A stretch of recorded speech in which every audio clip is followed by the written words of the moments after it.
Hey everyone, Malcolm Walker here again, and today we're going to talk about the Deathstalker scorpion. The Deathstalker is found in North Africa, and it is one of the most venomous scorpions in the world. There are a few different species of Deathstalker. They're all very similar in appearance and behavior. And even then, they're not really aggressive. If you go into their territory and bother them, you will get stung. But if you keep calm and move slowly, you can actually take a Deathstalker scorpion off its perch without getting stung.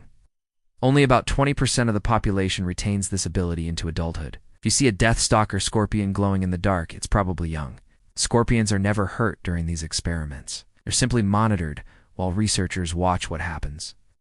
Sometimes they're given food and water, but they don't need much. They can go long periods of time without eating.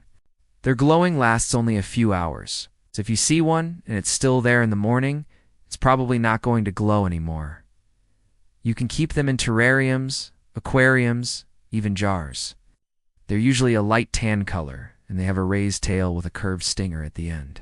If you do get stung, don't worry too much. It hurts like crazy, but it's not usually fatal.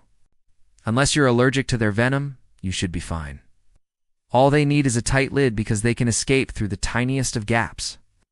Just put a few pieces of bark in there, maybe a fake plant, and they're happy. Some people even keep them as pets. Yes, I said some people. People keep these deadly creatures as pets. And yes, they do get people sometimes, but if you know what you're doing and you're careful, you should be fine. However, I wouldn't recommend it because if you're scared and you make quick movements, they could potentially sting you. So just leave them alone. And they're known to be among the most venomous scorpions in the world. Occasionally, they will eat small vertebrates like mice and birds. Fun fact, scorpions can actually jump 25 times their body length. This allows them to catch their prey off guard. They also have a special adaptation that helps them find food.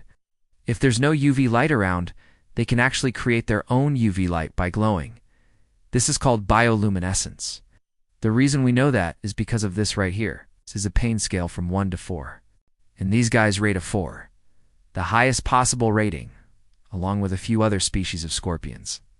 So that means that their sting is excruciatingly painful.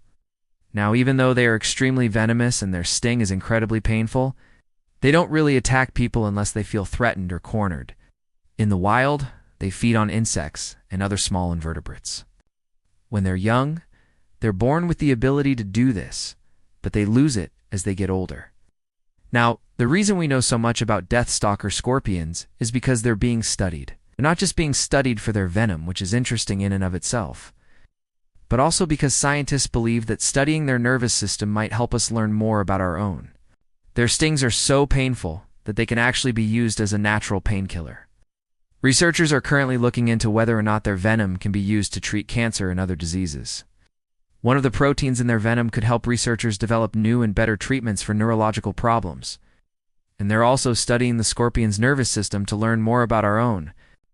They're also pretty easy to keep as pets. They don't require much space, and all they need is a few crickets every once in a while to eat. So next time you're in North Africa, keep an eye out for these guys. They're relatively easy to spot. Thanks for watching. See ya.